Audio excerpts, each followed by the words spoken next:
ओम नमः शिवाय मित्रों, हर हर महादेव। दोस्तों, काम का पहला नाम कुलदेवी है। 100% काम की गारंटी। अब आप यह सोच रहे होंगे कि ऐसा कैसे हो सकता है और कुलदेवी ही काम की गारंटी का पहला नाम क्यों? अब व्यक्ति सोचेगा ही, हम तो पूजा किसी और की करते हैं, कोई किसी की करता है और कभी से करता रहता है। फिर कुलदेवी से काम बनेंगे तो क्या हमारा पूजा करना बेकार है? दोस्तों, आपके इसी प्रश्न का उत्तर दे देता हूँ।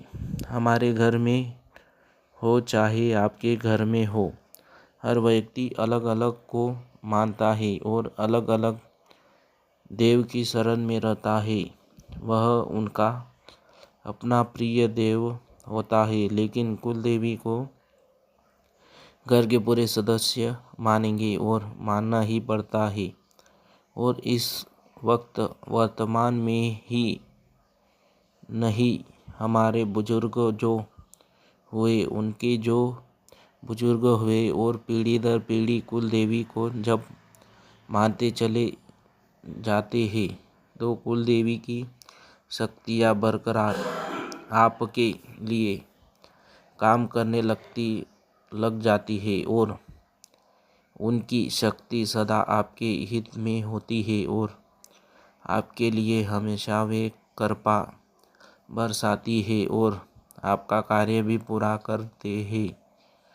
परंतु करती कैसे है? अब बस इस बात को समझ लीजिए। यदि यह बात आपने जान ली तो समझ लेना कि आपका काम भी 100% पूरा होगा ही होगा। दोस्तों, यदि किसी भी देव का हम आवाहन करते हैं और आवाहन करके उसका भोग लगाते हैं तो उस देव की पूरी कृपा आती है और उनकी शक्तियाँ भी आने लग जाती है। इसका बड़ा कारण है कि जब भी लोग भगताई करते हैं, अपने किसी भगत को देखा होगा कि सुबह और शाम दोनों समय पर अंगारी लगा कर के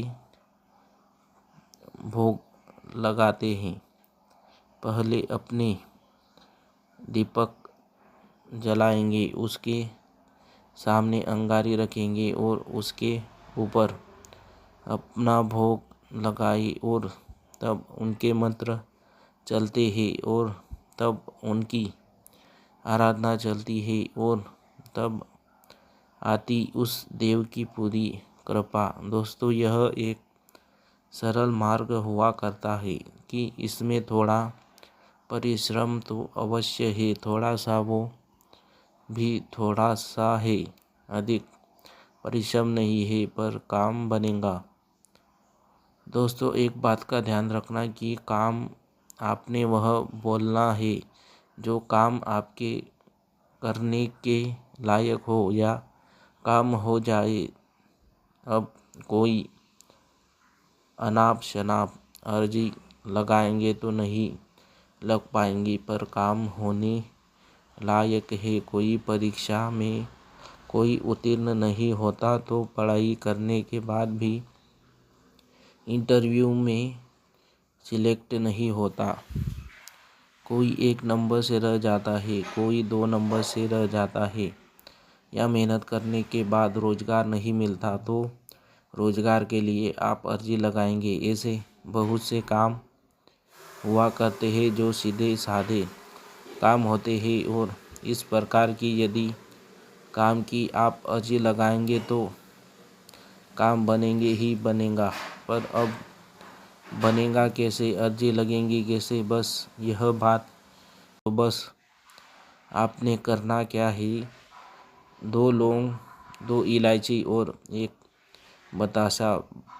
बतासा आप समझते हो, सफ़ेद रंग का छोटा सा फूला हुआ चीनी का बनता है, खांड का भी बनता है। और यदि बताशा ना मिले आपको तो मिश्री ले ले। बतासे में बतासा मिल जाए तो प्रथम बतासा को ही महत्व। अब यह रखना है आपने अपने पास में 2 लौंग, 2 इलायची और 1 बतासा। बस दोस्तों इतना सा आपका काम है।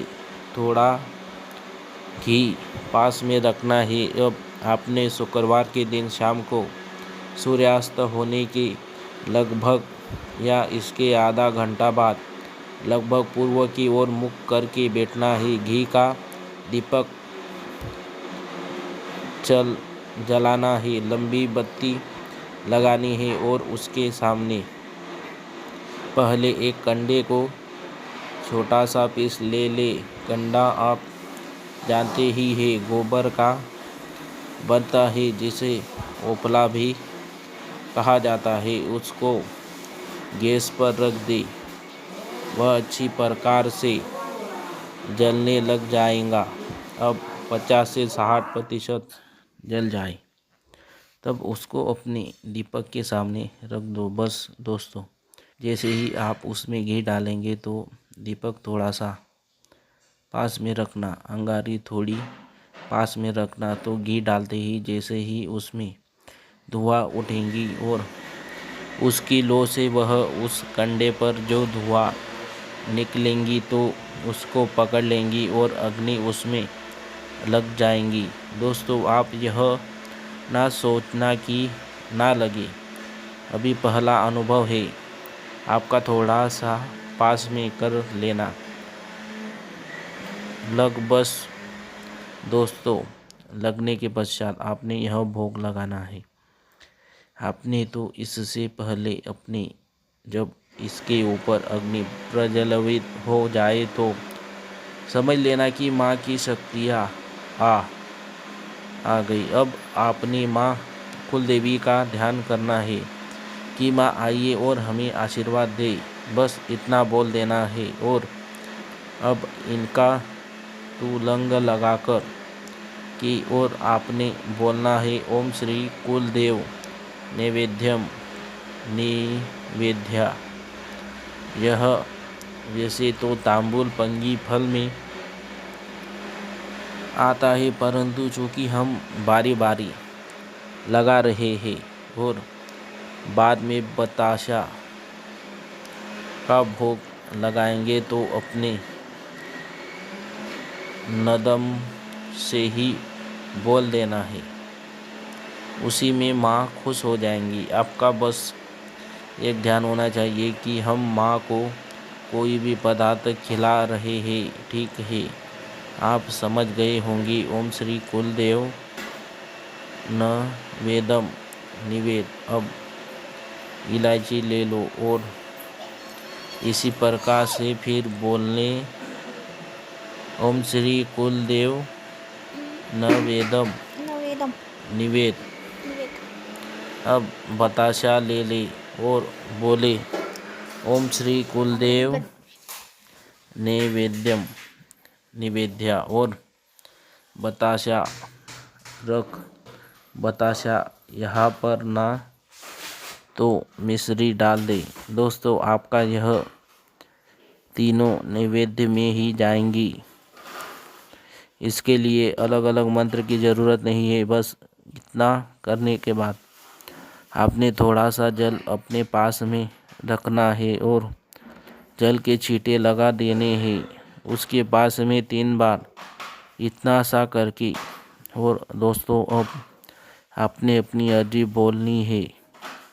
ए माँ कुलदेवी में अपना नाम बोल देना, अपना पूरा पिता का नाम बोल देना या गोत्र याद हो गोत्र बोल देना और मैं आपकी शरण में आ गया हूँ और माँ मुझ पर अपनी कृपा बनाए रखे और मेरा यह काम है यह पूरा हो जाए। जो काम है वह बोल देना। दोस्तों एक शुक्रवार की बात मैं आपको देता हूँ, यदि आपने कुलदेवी के सामने यह भोग लगा दिया, समझ लेना माँ इतनी प्रसन्न होंगी, माँ की शक्तियाँ आएंगी भी, भोग को स्वीकार भी करेंगे और आपके ऊपर आशीर्वाद भी देंगे दोस्तों, क्योंकि माँ कुल देवी तो आपकी इंतज़ार में है कि आप उसे याद कब करें। यहाँ बहुत से लोग का प्रश्न होगा कि हम कुल देवी के बारे में नहीं जानते, फिर भी कुल देवी आपके घर में विराजमान रहती है और यहाँ नाम लेने की ज़रूरत ही नहीं।